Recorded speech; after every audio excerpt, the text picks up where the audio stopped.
Hello बच्चों, welcome to the best institute for your study, JV foundation.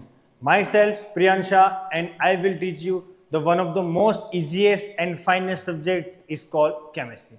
बिल्कुल सही. मुझसे नहीं पढ़ोगे तो किससे पढ़ोगे? बहुत ही इजी सब्जेक्ट है. मैं पढ़ाऊंगा तो और भी इजी लगेगी. ठीक है, तो without wasting your time we start class 10 chapter first, chemical reaction and chemical equation. बिल्कुल सही. कौन सा चैप्टर का नाम है? केमिकल रिएक्शन के साथ अपन क्या करेंगे? केमिकल इक्वेशन के बारे में भी देखेंगे. Chemical reaction and chemical equation. उसके लिए आपको थोड़ा सा प्रीवियस क्लास के भी डेमो के लिए चलना पड़ेगा और अपन चलते आगे. बात करते हैं चेंजेस. बिल्कुल सही. आप क्लास 9 के अंदर पढ़ चुके हो कि चेंजेस क्या कहते हैं. बिल्कुल बताता हूँ. Change is a process in which the final state of a substance differ from its initial state. क्या दे रखा है? ध्यान से सुनना कि फाइनल स्टेट जो होती है किसी भी सब्सटेंस की, वो उसकी इनिशियल स्टेट से कैसे होती है? डिफरेंस होती है. कहना मतलब अगर आपने कोई चीज ली है वो सॉलिड फॉर्म में और कुछ देर बाद वो किसी हो गई लिक्विड फॉर्म में, स्टेट चेंज हो गई ना. अब आइडेंटिफिकेशन तो कर सकते हो ना वो सॉलिड है और लिक्विड है, तो वो क्या हो गया? चेंजेस हो गया. बिल्कुल सही. उसी को कहते हैं चेंज. ये क्लास 9 का टॉपिक है. बिल्कुल सही. कौन सी क्लास का? 9 क्लास का. सिंपल सा इजी सा कंसेप्ट है, क्लास 9 का कंसेप्ट है. चलिए स्टार्ट करते हैं. There are two types of changes. कौन से दो टाइप के चेंज होते हैं? पहला फिजिकल चेंज, अगला होता है केमिकल चेंज. किन से? फिजिकल चेंजेस के साथ केमिकल चेंजेस. फिजिकल चेंजेस में सब्सटेंस की शेप, साइज और फिजिकल स्टेट के बारे में आइडेंटिफिकेशन होता है, जबकि केमिकल चेंजेस में उसका जो कंपोजिशन है वही क्या हो जाता है? चेंज के हिसाब से होता है. चलिए एक और मैं एग्जांपल बताता हूं कि यदि फिजिकल चेंज में कोई सब्सटेंस ए से बी के अंदर कन्वर्ट हो रहा है तो वो सब्सटेंस वापस बी से ए के अंदर भी कन्वर्ट हो जाएगा. मतलब जैसे कि अगर कोई ए है, ए से बी में कन्वर्ट हो रहा है तो वापस बी से ए के अंदर भी कन्वर्ट हो जाएगा. उसको कहते हैं फिजिकल चेंजेस. लेकिन यहां पर कोई सब्सटेंस ए से बी के अंदर चेंज हो रहा है तो वो वापस बी से ए के अंदर चेंज नहीं होगा. एग्जाम्पल मैं आपको देख लेता हूं. मैंने लिया आइस. उस आइस को मैं वाटर के अंदर चेंज करता हूं तो क्या मैं उस वाटर को आइस के अंदर भी चेंज कर सकता हूं? अरे बिल्कुल सही, कर सकते हैं यार. बर्फ को आप पिघलाओगे तो वो पानी के अंदर कन्वर्ट होगा और पानी को जमाओगे तो बर्फ जम जाएगा. इसी को क्या कहते हैं? Physical change. लेकिन यहां पर मैं मिल्क लेता हूं. Milk is converted into curd. बिल्कुल सही. मिल्क किसके अंदर कन्वर्टेड हो गया? कर्ड के अंदर, दही के अंदर. तो क्या कर्ड से वापस मिल्क बनेगा? नहीं बनेगा. तो वो आपका कहलाएगा केमिकल चेंजेस. बिल्कुल सही. यही तीन चीज बारे में देखेंगे. चलिए अब चलते हैं आगे केमिकल रिएक्शन के बारे में, जो आपका मेन टॉपिक है आपके चैप्टर का. वही मेन टॉपिक स्टार्ट करते हैं. क्या? Chemical reaction. तो चलिए आगे चलते हैं. केमिकल रिएक्शन क्या दे रखा है? A process in which one of more than one substance combine and form a new substance is called chemical reaction. मतलब एक या एक से अधिक चीज मिलेगी. ठीक है, कोई भी दो चीज को मैंने मिला दिया और मिलाने पर कोई नई चीज बनती है, न्यू चीज का फॉर्मेशन होता है, वही आपकी पूरी प्रोसेस क्या कहलाती है? Chemical reaction. जैसे एग्जांपल ए प्लस बी मिलकर क्या बनाएगा? A B. कोई भी दो चीज ले लिया आपके, कोई भी दो चीज मिला सकते हो आप. दूध के साथ चाय पत्ती शक्कर ले लो, वो मिलकर आपकी चाय रेडी हो जाएगी, टी रेडी हो जाएगी. उसको कहते हैं केमिकल रिएक्शन. ठीक है, ए प्लस बी. अब एक बात ध्यान रखना कि जो रिएक्शन में पार्टिसिपेट कर रहा है, जिन चीजों का आप मिक्सअप कर रहे हो, पार्ट कर रहे हो, वो कहलाता है आपका reactant. Substance who take part in a chemical reaction. किसी केमिकल रिएक्शन में पार्ट ले रहा है, भाग ले रहा है, पार्टिसिपेट कर रहा है, वो कहलाता है रिएक्टेंट. और किसी रिएक्शन में वो चीज नई बन रही है, न्यू फॉर्म हो रहा है, वो कहलाता है प्रोडक्ट. क्या? Substance who take part in a chemical reaction is called a reactant. A substance form in chemical reaction is called a product. नई चीज का बनना आपका प्रोडक्ट कहलाता है और उसको बनने में जो चीज पार्टिसिपेट करती है वो आपका कहलाता है रिएक्टेंट. ओके, बिल्कुल सही. चलते आगे.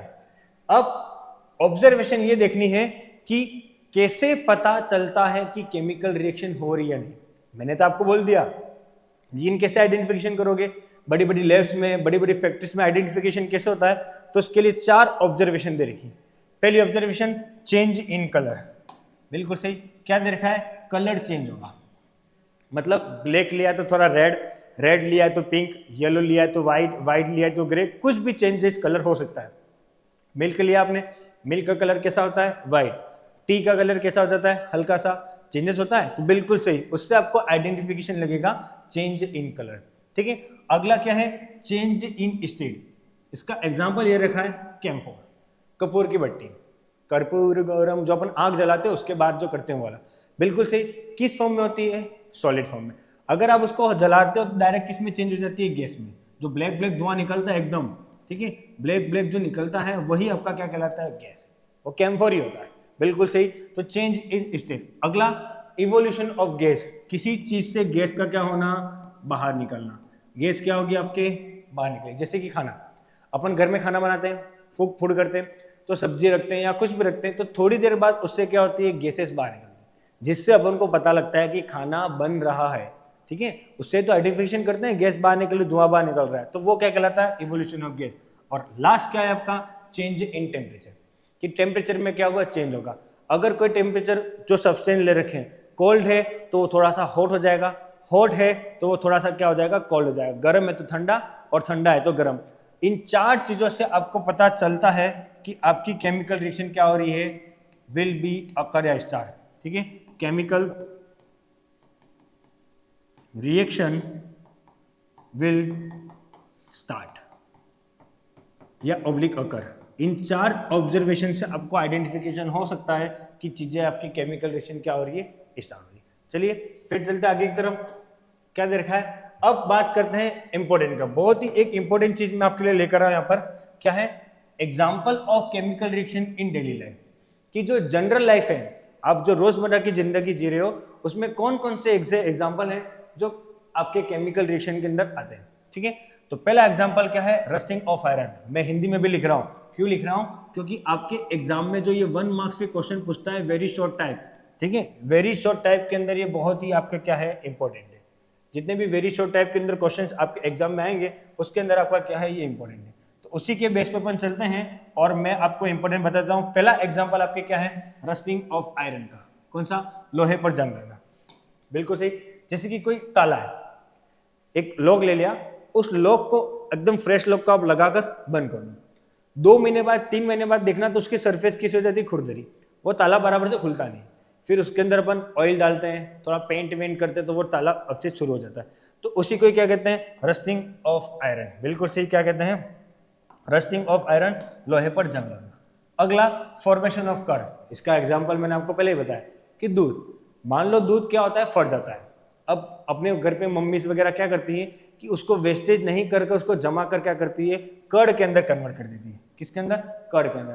तो फॉर्मेशन ऑफ कर्ड, ये भी आपका क्या है? केमिकल रिएक्शन का डेली एग्जाम्पल। तीसरा और वन ऑफ द मोस्ट, श्वसन, रेस्पिरेशन। सबको पता है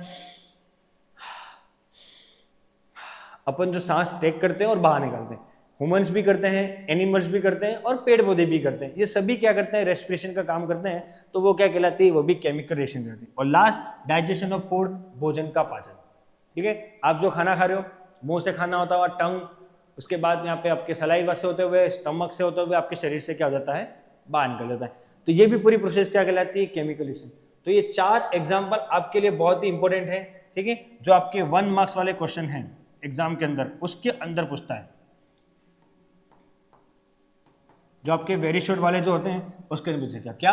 ऐसा ही क्वेश्चन लिखा हुआ आएगा, example of chemical reaction in daily life, ठीक है, बिल्कुल। अब चलते हैं आगे की तरफ। आगे चलने के लिए अब आपकी बात आती है केमिकल इक्वेशन की, ठीक है। केमिकल इक्वेशन कौन सा? जो आपने पहले चैप्टर में पढ़ा था। यहाँ पर अपने केमिकल रिएक्शन पूरा अच्छी तरीके से हो चुका है इसका। और अब बात करेंगे किसकी? केमिकल इक्वेशन, ठीक है, किसकी? Chemical reaction. चलिए आगे चलते हैं और उसके देखने के लिए एक अगला वर्ड पार करेंगे, ये रहा, ठीक है। क्या दे रखा है? अ chemical reaction is represent by equation involve symbol. उसके सिंबल को आपको क्या करना है? यूज करना है। कैसे करना है? सिंबल को यूज। पहला, substance of reactant and product with the mention of their physical state, with the mention of their physical state, मतलब जो भी आप केमिकल रिएक्शन लिखोगे, उस केमिकल रिएक्शन की आपको क्या करनी है? रिएक्टेंट की प्रोडक्ट। मैं आपको एग्जांपल वापस से लिख देता हूं और उस एग्जांपल को फिर से अपन समझ लेते हैं और एग्जांपल को समझ के यहाँ पर अपन कार्य शुरू करते हैं। तो क्या दे रखा है आपका? बहुत ही सिंपल सा कंसेप्ट है, ठीक है। चलिए आगे क्या एग्जांपल दे रखे हैं, एग्जांपल के ऊपर चलते अपन। पहला क्या दे रखा है कि magnesium ribbon, magnesium ribbon magnesium ribbon burned with air, it form magnesium oxide, it form magnesium oxide. मतलब किसी रिएक्शन के अंदर केमिकल रिएक्टेंट और प्रोडक्ट को उसके सिंबल के साथ लिखना। अब यहाँ पे मैग्नीशियम दे रखा है तो बिल्कुल सही, मैग्नीशियम का सिंबल क्या होता है Mg। बर्न विथ एयर, किसी भी चीज की एयर को आप क्या बोलते हो O2, और ये बल्कल क्या बनाती है MgO, मैग्नीशियम का ऑक्साइड। ठीक है, अब एक आपको बात बताता हूं कि यदि आपके एग्जाम के अंदर एग्जामिनर पेपर चेक करने वाला आपको पूछे या नहीं पूछे, आपको उसका नाम लिखना है, रिएक्शन के नीचे उसका नाम लिखना है। जैसे कि इसका नाम अगर आप देखोगे तो इसका नाम का क्या हो जाएगा मैग्नीशियम ऑक्साइड। अब एग्जामिनर इसको कहेगा नहीं करने पर भी आपको इसका नाम ऑटोमेटिकली लिखना है। क्यों लिखना है? इससे कॉपी आपकी अट्रैक्टिव बनती है, और एग्जामिनर चेक करने वाला क्या करता है कि नहीं उसको आता है तो वो कॉपी चेक करने के बाद आपको अच्छे स्कोरिंग करने की कोशिश करता है। ठीक है, अब लास्ट में क्या दे रखा है, इसकी फिजिकल स्टेट के बारे में पूछ रखा है। फिजिकल स्टेट का मतलब क्या कि यदि कोई चीज सॉलिड फॉर्म में होगी तो उसको लिखना पड़ेगा S, लिक्विड फॉर्म में होगी तो उसको लिखोगे आप L, गैस फॉर्म में होगी तो उसको लिखोगे आप G, और अगर कोई एक्वस सॉल्यूशन के रूप में होगा तो उसको लिखोगे आप AQ। अभी मैं आपको बताता हूं कि एक्वस सॉल्यूशन का मतलब क्या होता है। अगर जैसे कि मान लो NaCl है, इसको मैंने ले लिया तो ये सॉलिड फॉर्म में, लेकिन अगर मैंने इसके पीछे AQ लगा दिया, इसका मतलब क्या है कि salt are dissolve in water. जो NaCl है वो वाटर में डिजोल्व है, पानी में अच्छी तरीके से घुला हुआ है। तो कहीं पर भी रिएक्शन के अंदर AQ मिलेगा, इसका मतलब क्या, इट डिजोल्व इन वाटर। बिल्कुल सही, तो देख सकते हैं आप। चलिए, अब मैग्नीशियम किस फॉर्म में होता है, सॉलिड फॉर्म में, तो ब्रैकेट में क्या लिखोगे आप S। ऑक्सीजन किस फॉर्म में होता है G, तो क्या लिखोगे आप गैस फॉर्म की। और मैग्नीशियम ऑक्साइड भी किस फॉर्म में होता है, सॉलिड फॉर्म में, तो आप उसको क्या लिखोगे S की फॉर्म में। इतना सिंपल सा कंसेप्ट है, तो ये आपका क्या कहलाएगा केमिकल इक्वेशन। फिर से देख लीजिए कि जो रिएक्टेंट है और प्रोडक्ट है उसके एलिमेंट को सिंबल की फॉर्म में लिखना, और साथ साथ में उसकी फिजिकल स्टेट को भी क्या करना है, मेंशन करना है। Example, magnesium ribbon burn with air, it form magnesium oxide. तो मैग्नीशियम का सिंबल क्या हो गया Mg। एयर, कोई भी चीज अगर जलती है तो एयर की प्रेजेंस में जलती है, जिसका सिंबल होता है ऑक्सीजन, और बन के क्या आ रहा है आपके पास मैग्नीशियम ऑक्साइड। साथ साथ में उसकी फिजिकल स्टेट यानी कि सॉलिड, लिक्विड, गैस और एक्वस सॉल्यूशन को भी आपको क्या करना है, मेंशन करना है। तो इस पूरी तरीके से अगर मेंशन करते हैं तो वही आपकी क्या कहलाती है, केमिकल इक्वेशन। ठीक है, इसका अगला एग्जांपल क्या आपके पास, बर्निंग ऑफ कोल। ठीक है, अगला एग्जांपल क्या आपके पास, बर्निंग ऑफ कोल। अब चलते हैं यहाँ पे, बर्निंग ऑफ कोल का मतलब क्या होता है, कोयले का दहन। ठीक है, क्या आपके पास कोयले का दहन, फिर से ठीक है, कोई भी चीज जलती है तो किस फॉर्म में जलती है, ऑक्सीजन की फॉर्म में। कोल मतलब क्या हो गया, कार्बन। ऑक्सीजन मतलब क्या हो गया, O2 यानी कि एयर की फॉर्म में, और बनकर आपके पास क्या आता है CO2, कार्बन डाइऑक्साइड। ठीक है, तो यहां पर कार्बन किस फॉर्म में है, सॉलिड फॉर्म में, तो S। ऑक्सीजन किस फॉर्म में है, गैस, तो G। और कार्बन डाइऑक्साइड भी किस फॉर्म में है, तो G फॉर्म में, गैस फॉर्म में, इसलिए उसके आगे SGG लिखा हुआ है। ठीक है, अपन एक्वस सॉल्यूशन का भी एग्जांपल आएगा तब देखेंगे। कार्बन का कार्बन, ऑक्सीजन का ऑक्सीजन, और CO2 का क्या होता है, कार्बन डाइऑक्साइड। इसको बोलते हैं पूरी की पूरी केमिकल इक्वेशन। चलिए दोस्तों, चलते हैं आपके पास अगला टॉपिक जो है अनबैलेंस इक्वेशन। ठीक है, आपके एग्जाम में बहुत बार इसको पूछी गई है, अनबैलेंस इक्वेशन का एग्जाम्पल बताइए क्या होता है। वैसे तो अनबैलेंस के साथ साथ बैलेंस भी दे रखा है, पर अपन पहले चलते हैं अनबैलेंस के अंदर। ठीक है, अपन पहले चलेंगे अनबैलेंस के अंदर। चलिए, तो स्टार्ट करते हैं अपना अनबैलेंस का टॉपिक। ये यूं कह रहा है कि the number of element of reactant product in a chemical equation are not same. मतलब कहने का मतलब क्या है कि यदि किसी केमिकल रिएक्शन में रिएक्टेंट और प्रोडक्ट की संख्या सेम नहीं हो, आर नॉट सेम, सेम नहीं होनी चाहिए, बिल्कुल सही। मतलब एग्जाम्पल के तौर पे चलते हैं कि H2 और O2 मिलकर क्या बनाते हैं, वाटर। तो मैंने आपको कहा था कि जो भी रिएक्शन में पार्टिसिपेट करते हैं उसको क्या बोलते हैं, रिएक्टेंट। जो रिएक्शन में बनता है उसको क्या बोलते हैं, प्रोडक्ट। ठीक है, बिल्कुल सही। अब यहाँ पर कौन कौन से एलिमेंट है, एक है हाइड्रोजन, एक है ऑक्सीजन। यहाँ पर भी हाइड्रोजन है, यहाँ पर भी क्या है, ऑक्सीजन। चलिए, अब बात करते हैं उसकी संख्या के बेस में। हाइड्रोजन यहाँ पर कितने हैं, 2। ऑक्सीजन यहाँ पर कितने हैं, 2। यहाँ पर हाइड्रोजन कितने हैं 2, ऑक्सीजन कितना है 1, बिल्कुल सही। तो यहाँ पर एक एलिमेंट सेम नहीं है, वो कौन सा है ऑक्सीजन, इसलिए ये आपकी क्या कहलाएगी अनबैलेंस इक्वेशन। ठीक है, अगर आप सोच रहे हो कि हाइड्रोजन तो सेम है, नहीं, हाइड्रोजन सेम होने से मतलब नहीं है। मान लो कि किसी रिएक्शन में नाइट्रोजन है, ऑक्सीजन है, हाइड्रोजन है और कार्बन भी है। नाइट्रोजन 3-3 बराबर में है, ऑक्सीजन 2-2 में बराबर है, कार्बन भी 4-4 में बराबर है, हाइड्रोजन भी 4-4 में बराबर है, लेकिन यहाँ पर कार्बन 3 है और यहाँ पर कार्बन 2 है, तो ये अनबैलेंस रहेगी। कहने का मतलब अगर कितने भी एलिमेंट सेम क्यों नहीं हो जाए, एक भी एलिमेंट अगर अनसेम मिला, उसके नंबर की संख्या सेम नहीं हुई, तो वो भी अनबैलेंस इक्वेशन कहलाएगी। सभी को समान प्रायोरिटी देनी है, मतलब जितने भी एलिमेंट है सभी एलिमेंट पूरी की तरह क्या होने चाहिए, सेम होने चाहिए। एक भी, ध्यान रखना बच्चों, एक भी अगर डिफरेंट हो गया तो वो क्या आएगा, अनबैलेंस इक्वेशन के काम आएगा। चलिए, तो अभी बात करते हैं उसका अगला पॉइंट। अगला पॉइंट के लिए क्या बात करते हैं अपन, ठीक है, अब आएगा अनबैलेंस के साथ साथ बैलेंस इक्वेशन। अभी अपन ने देखा था अनबैलेंस, तो साथ साथ में अब अपन देखेंगे बैलेंस के बारे में। चलिए, तो दो सेम ही है, कुछ नहीं करना है, जो नॉट सेम था, ठीक है, वो अब क्या आ जाएगा, सेम के अंदर। जो नॉट सेम किसके अंदर आ जाएगा, सेम के अंदर। मतलब बात करते हैं बैलेंस की, ये क्या है, the number of reactant, the number of element reactant in product are same. मतलब जो नॉट सेम था वो क्या हो जाएगा, सेम। चलिए एग्जांपल चलते हैं। एग्जांपल के रूप में ये रहा, ट्वाइस H2 प्लस O2 और एरो करके क्या आ जाएगा, ट्वाइस H2। चलिए, ये दो फॉर्मेशन हो रहे हैं, इसको क्या बताया था, रिएक्टेंट, ये क्या कहलाता है आपका प्रोडक्ट। चलिए देखिए कि अब इसके अंदर कौन से एलिमेंट है। रिएक्टेंट के अंदर क्या दे रखा है, हाइड्रोजन, और क्या दे रखा है, ऑक्सीजन। यहाँ पर भी क्या दे रखा है, हाइड्रोजन, क्या दे रखा है, ऑक्सीजन। तो चलिए अब शुरुआत करते हैं। बताओ, यहाँ पर हाइड्रोजन कितने हैं, 2 दूनी 4, यहाँ पर ऑक्सीजन कितने हैं 2, यहाँ पर भी हाइड्रोजन कितने हैं 4 और ऑक्सीजन कितने हैं 2। ठीक है, तो देख सकते हो आप, रिएक्टेंट और प्रोडक्ट दोनों में हाइड्रोजन की संख्या कैसी है, सेम सेम, बिल्कुल सही। ऑक्सीजन की संख्या कैसी है, सेम सेम। इसके अलावा कोई एलिमेंट है, नहीं है। तो जितने भी एलिमेंट है सभी एलिमेंट की संख्या सेम है, number of element are same, is called a balance equation.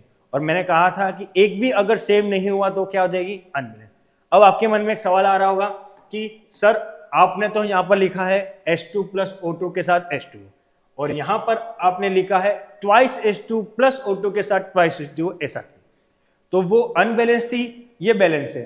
Unbalance reaction को अपन ने क्या किया है, बैलेंस किया है। कैसे किया है, उसको बैलेंस करने के लिए एक मेथड दे रखा है, वो आपका क्या दे रखा है, हीट एंड ट्रायल मेथड। क्या दे रखा है, हीट एंड ट्रायल विधि। और ये बहुत ही इंपॉर्टेंट है।